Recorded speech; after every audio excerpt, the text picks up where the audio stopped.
begin. Our next speaker is Olla Solomyak. The title is From Metaphysics to Epistemology, the Case of Perspectival Pluralism. So thanks so much for having me, for organizing.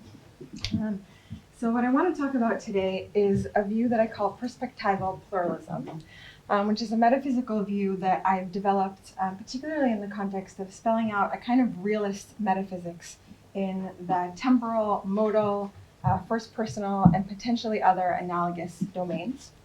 And it's a view that has a unique epistemological component, which is what I'm interested in exploring today. So particularly for realists about the metaphysical enterprise as a whole, or even just in specific areas, it's natural to think that how things, say, fundamentally are is one thing, and what we can know about how things fundamentally are is another. Metaphysically speaking, these are two distinct matters, even if there's a close relationship between them. But here, in the case of a certain kind of perspectival pluralism, that's not the case. So the conditions for the reality of certain otherwise mind-independent phenomena are seen to involve epistemic matters in a direct way. So the plan for the talk is as follows. I'm going to first step back and briefly present the background meta-metaphysical framework that I'm working with here. So the framework, which I call the perspectives framework, is one that I've developed for thinking about what I call perspectival domains. And it's a framework which allows for the formulation of a certain kind of pluralism. So in particular, the pluralist I'm interested in is one who claims that multiple perspectives on reality are equally fundamental. So I'm going to first present the background meta-metaphysical framework that clarifies how I'm thinking about perspectives and their fundamentality here to be able to really present the view. I'll then present perspectival pluralism and the motivations behind it in a general way. I'll then distinguish between three variants of perspectival pluralism, and we'll see that it's one particular version of the view that has this built-in epistemic claim that I want to explore. So I'm going to finally consider the epistemic component of what I call modest perspectival pluralism and try to say something about this kind of unique relationship between the metaphysical and epistemological component of the view. So starting now with the meta-metaphysical background framework. The framework is one that reconceptualizes the fundamental metaphysical issues at stake in the temporal, modal, first personal, potentially other analogous domains, explicitly in terms of the notion of a perspective and its fundamentality. So on the perspectives framework, the central question at stake in a range of debates in metaphysics is to be formulated as follows. Of the various perspectives we might adopt on reality, which perspective is fundamental, or which perspectives are fundamental? So the idea is that in various areas of metaphysics, we can identify different perspectives that we can adopt on reality, and we can then see ourselves as shifting back and forth between these different perspectives and thinking about the relevant metaphysical issues. And we can ask of these various perspectives which of them is or are fundamental. So I'm going to focus for simplicity mostly on the temporal case and a little bit on the modal case as well. So just to give you a bit of an example of how the framework reconceptualizes these debates in terms of perspectives. So in the time case, we can identify two perspectives, which I call the present tense and the atemporal perspective. So from the present tense perspective, all of reality is identified with the present. And crucially, this is more than just an ontological claim. This is an identification of reality that goes beyond ontology. It not only rules out non-present objects, it also rules out non-present facts. So it also identifies what it is to be the case, and what it is to be the case and what it is to be the case now are one and the same from the present tense perspective. So there's no metaphysical distinction to be drawn between the present and reality from the present tense perspective. And from the atemporal perspective, that's not the case. So the atemporal perspective sees reality as extending beyond the present to encompass other times. From the atemporal perspective, something can exist, but not presently. Something can be the case without being the case now. So to be the case and to be the case now are not one and the same. So just to see another example, we can briefly shift to the modal case where we have what I call the actual worldly and the amodal perspectives. So here also the actual worldly perspective identifies reality with actuality, And again, this is more than just an ontological claim about the non-existence of merely possible objects or merely possible worlds. It's also an identification of what it is to be the case with what it is to be the case. So to be the case and to be the case actually are one and the same from this perspective. Whereas the amodal perspective is a perspective which sees reality as extending beyond the actual to encompass the merely possible. So not only is there room for the existence of possible worlds from this perspective, but also being the case and being the case actually are not one and the same. Something can be the case at another possible world or just independently of how things actually are. So a bit more generally now, a perspective is a perspective on all of reality that identifies what it is to be real or for an object to exist or a fact to obtain in a certain way. It might be helpful to see this idea as being a kind of generalization of the notion of ways of being in the context of ontological pluralism. So just as there might be different ways or senses in which an object can exist, as the ontological pluralist maintains, we can similarly talk about different senses of reality, where a sense of reality is going to come along with a sense in which certain objects exist, and also with a sense in which facts can obtain, or a sense in which something can be the case. So perspective is a way of identifying one such sense or overall conception of reality.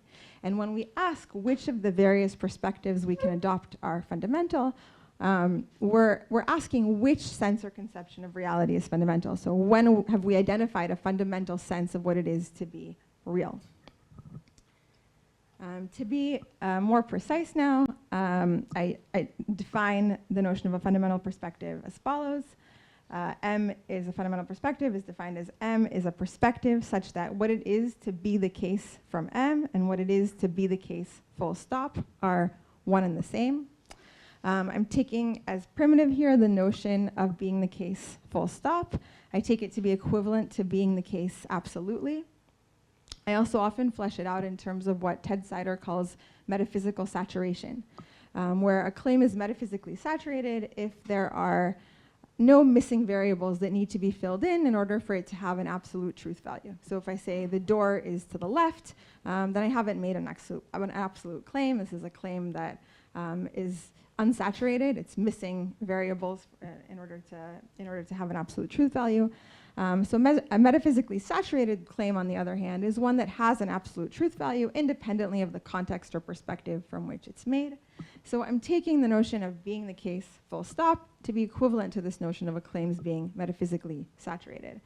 And so another way to put this is to say that a fundamental perspective is one that's metaphysically privileged over any other perspectives that might compete with it, rather than just one among many that are equally valid. And the way that a fundamental perspective is privileged is by capturing what it is to be the case full stop, as opposed to being the case relative to an index or relative to a perspective that's just one among many that are metaphysically on a par.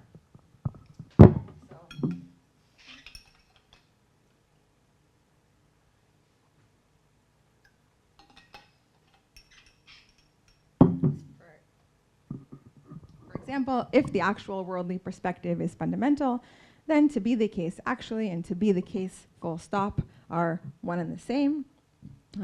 Whereas if the amodal perspective is fundamental, then that's not the case. There's a distinction to be drawn between what it is to be the case actually and what it is to be the case full stop. Something can be the case in a kind of non-worldly way or at another possible world. So that's the notion, that's the central notion of a fundamental perspective. And before I go on to perspectival pluralism, I want to introduce two other statuses that a perspective can have. So this is just to fill in the framework a little bit more. A perspective can have one of three statuses on the perspectives framework. It can be fundamental. If it's not fundamental, it can have one of two statuses. First, we have what I call a mere perspective. A mere perspective is a perspective which makes no absolute claims. So for any claim P that is the case from a mere perspective M, P has no absolute truth value. Two possible examples of mere perspectives are the perspective of an individual subject's experience and the perspective of a location. So if I say it's painful, it's pleasant, London is far, Tel Aviv is here. So these claims are all implicitly made from the perspective of a subject or location. They have no absolute truth values as they stand, I'm assuming for the time being. So these are the possible examples, at least, of mere perspectives. The second kind of non-fundamental perspective is what I call a fictional perspective. So a fictional perspective is a non-fundamental perspective that makes at least one absolute claim. So to look at some examples, the perspective of a work of fiction. If we take it to make absolute claims or claims about how things really are, which we don't need to, but if we do, then the fiction can be understood as a fictional perspective because it's not a fundamental perspective and it makes at least one, makes absolute claims. Less intuitively, the perspective of a scientific theory will also be a fictional perspective on this understanding. Because no matter how accurate the theory is, what it is to be the case according to the theory and what it is to be the case full stop are not one and the same. So the perspective is not fundamental, but the scientific theory, I'm assuming here, does make absolute claims about how things are. So it will be fictional rather than mere. For the same reason, the perspective of an accurate, fully accurate and complete encyclopedia will still nevertheless not be a fundamental perspective. It'll be a fictional perspective because what it is to be the case according to the encyclopedia and what it is to be the case in reality or to be the case full stop are not one and the same. So this can help us now better understand the notion of a fundamental perspective, right? A fundamental perspective is one that in principle can't come apart from reality because it correctly captures what it is to be the case in reality. So this is still far from a full presentation of the framework, but for our purposes here, it'll be enough, at least for now. So I now want to go on to present perspectival pluralism and its motivations.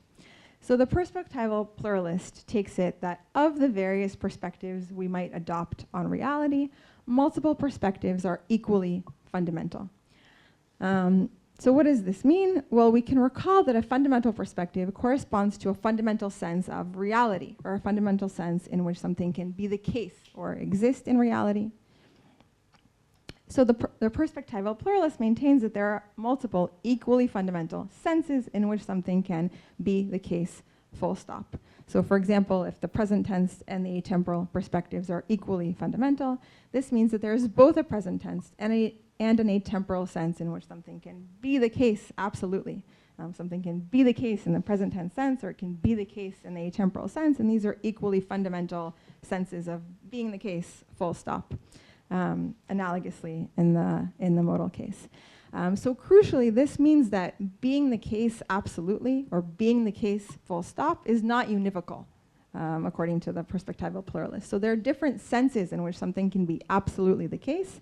And according to the pluralist, these senses, or at least some of these senses, are equally fundamental.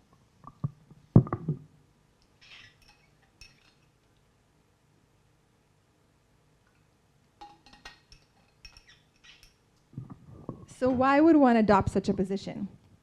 Well, particularly in the cases that I've mentioned, that is in the temporal and modal domains, I think actually also in the first personal, it's not obvious that views that take a single perspective to be fundamental can fully accommodate our intuitions about the relevant phenomena. So I've argued in previous work that neither the present tense perspective nor the atemporal perspective can on its own accommodate genuine temporal passage. I've also argued that neither the actual worldly nor the amodal perspective can accommodate genuine metaphysical contingency. So maybe we're prepared to be anti-realists about these phenomena, that's fine. But if we want to be realists in the fullest sense and accommodate genuine passage and contingency, there's a way in which both perspectives in question are essential. So that's the claim, that's the motivation behind perspectival pluralism. And the thought is that the pluralist can accommodate our intuitive conception of passage or contingency or any analogous phenomena in a way that single perspective views cannot, in that the pluralist recognizes that we naturally shift back and forth between these different perspectives in thinking about the relevant metaphysical issues, and so the pluralist takes the tension between these two perspectives to reflect a pluralist metaphysics. So there are genuinely different senses in which something can be the case. And this is what allows, for example, for the present state of affairs to be all-encompassing on the one hand and temporary, or one of many such temporal perspectives on the other.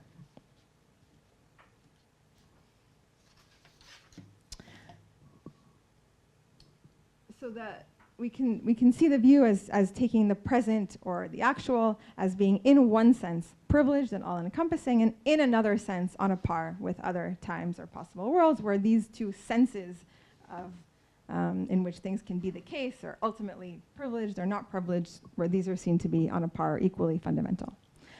So now, to be able to work out the view and its formulation more precisely, we need to distinguish between three variants of perspectival pluralism.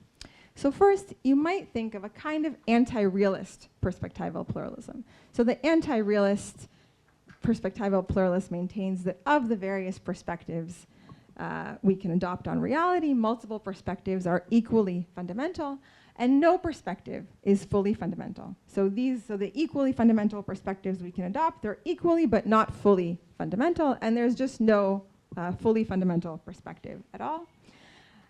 So in other words, the perspectives that we can adopt are on a par. Neither is metaphysically privileged over the other, but it means that this claim itself can't even be made from a fundamental perspective on this view, if there's no fundamental perspective to be adopted. So this kind of view corresponds to an anti-realist conception of the metaphysical enterprise altogether. So if the metaphysician is understood to be searching for the fundamental perspective or inquiring into how things ultimately or absolutely are, the pluralist of this source says there's really no such thing. The kind of ultimately and absolutely are qualifiers that don't ultimately get us anywhere. There are various perspectives that are all metaphysically on a par, and again, this claim itself can't be understood as being made from a fundamental perspective, so perhaps there are other perspectives from which they're not metaphysically on a par after all. So I want to put this kind of anti-realism aside. I think if you're going to be this kind of anti-realist, I'm not sure that shifting to the perspectives framework is going to be of benefit. What I'm interested in here and what the perspectives framework is meant to help us with is a kind of realist metaphysics. So an approach that assumes that there are objective answers to metaphysical questions, and that metaphysical inquiry can be understood as aiming to uncover, clarify how things ultimately are. And the motivations that I sketched for being a perspectival pluralist is also a motivation that really only makes sense if we assume a realist attitude towards metaphysical inquiry as a whole. So we're asking, or at least in the particular areas that we want to consider the perspectival pluralism. So if we're asking what it would take to accommodate genuine temporal passage or contingency, and we're assuming that sense can be made of the attempt to do so. So how can perspectival pluralism be understood as a realist commitment to multiple perspectives being equally fundamental?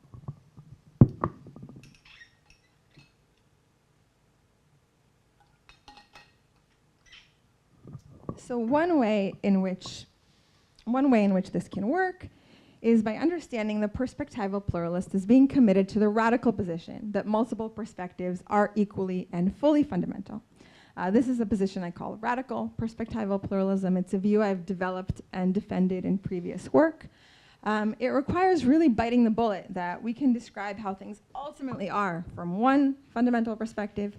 We can describe how things ultimately are from another fundamental perspective, but there's really no further perspective from which we can even claim that the two perspectives I've just adopted are both fundamental. So there's a way in which the view is not a single coherent view of reality. In this way, it resembles what Kit Fine calls fragmentalism, or non-standard, a form of non-standard realism. But the radical perspectival pluralist embraces this conclusion that the view is not a coherent view of reality. So the radical perspectival pluralist says that this is just what we need to accommodate genuine passage, contingency, or whatever analogous domain. So for our purposes here, I want to put this view aside as well.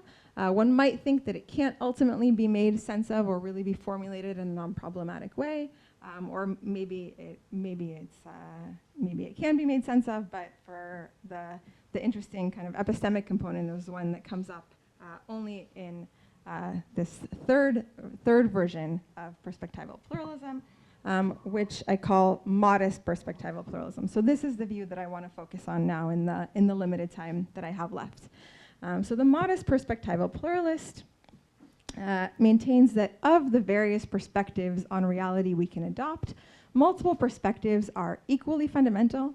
From a further fully fundamental perspective, we cannot adopt. So the modest perspectival pluralist in, say, the time case takes the present tense and the atemporal perspectives to be equally fundamental. But unlike the radical pluralist, who maintains that there is no further perspective from which the atemporal and present tense perspectives can be considered together or seen to be on a par, the modest pluralist maintains that there is such a perspective. We just aren't able to adopt it. So first, let me clarify why it's important on this view that the fundamental perspective is unadoptable. So recall again that a perspective identifies a sense in which something can be the case, full stop. So to focus again on the time case, we have a present tense sense in which something can be the case, full stop, and an atemporal sense in which something can be the case, full stop. And notice that there's not an obvious third sense of being the case that we can grasp here. So I can shift to the present tense perspective and identify the present with reality, or I can shift back to the atemporal perspective and see reality as extending beyond the present to encompass other times. From this atemporal perspective, I can see the present as just being one among many times, and I can see all times as being on a par. There doesn't seem to be another perspective I can adopt here, from which I can see the present tense perspective and the atemporal perspective side by side and on a par in the way that I can see all times as on a par when I step back to the atemporal perspective. So there doesn't seem to be a kind of conception of reality, of what it is to be the case, that would include both of these perspectives as being together in one reality. And this is consistent across the cases of what I call perspectival phenomena, which include, like I said, the modal and first personal domains, perhaps further cases as well. So in these various cases, there seem to be specifically two perspectives that we can adopt, an actual worldly and an amodal perspective in the modal case, what I call the first personal and the impersonal perspective in the first personal case. And there just doesn't seem to be space for a third perspective that we can adopt. We can't grasp a neither worldly nor a modal sense of reality, just like we can't grasp a neither tense nor atemporal one. So that's one point, that there just isn't a third candidate perspective in these cases from which the other two perspectives can be seen as on a par, at least not one that we can adopt. The second related point is that the pluralist takes the tension between the two perspectives in a given domain to be essential to the phenomenon in question. So it's not just that there are these two perspectives, the present tense and the atemporal, it's that genuine temporal passage seems to involve each of them being as fundamental as we can get. So if we could see them side by side in the way that we can see different locations or times as fitting together into a single reality, then the tension that gives rise to the dynamic element of temporal passage would dissolve. So it would no longer be the case that the present is, in one sense, ultimately privileged over other times, and in another sense, ultimately on a par with them. Neither the privilege nor the parity here would really be what we're after. So a more accurate reflection of the perspectival pluralist view here wouldn't show the two perspectives together side by side. It would be something like this. So we can adopt one perspective or the other, and we can implicitly acknowledge that they're equally fundamental. From a further fully fundamental perspective we can adopt, but we really can't see how the two could fit together into a broader reality. There's no, we don't have a conception of a kind of reality that could fit them both.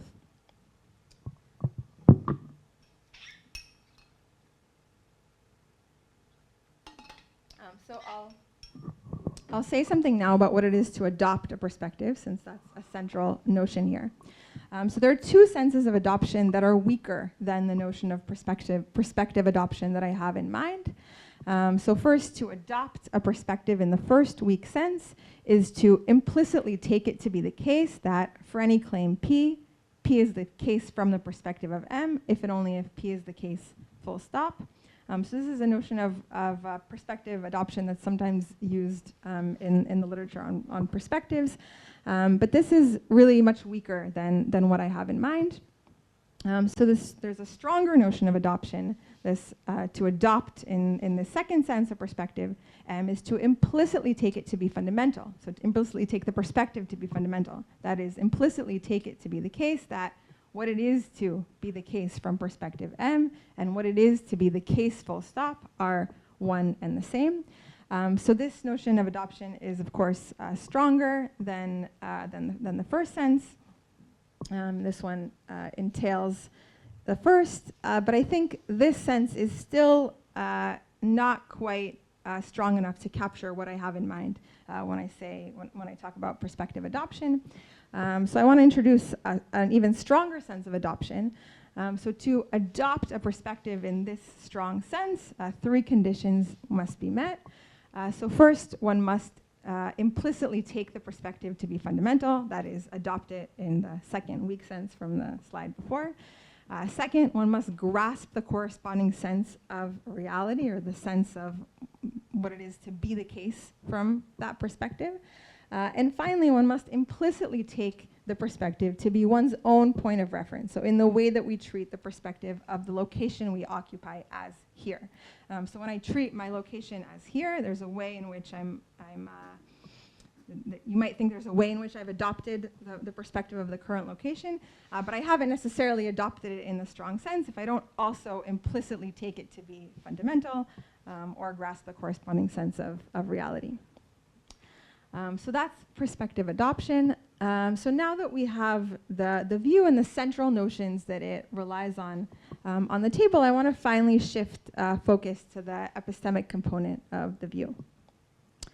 So on the modest perspectival pluralist view, it turns out that part of what it is for temporal passage or some other analogous phenomenon to be real is that there's a certain epistemic limitation on us as graspers and adopters of perspectives.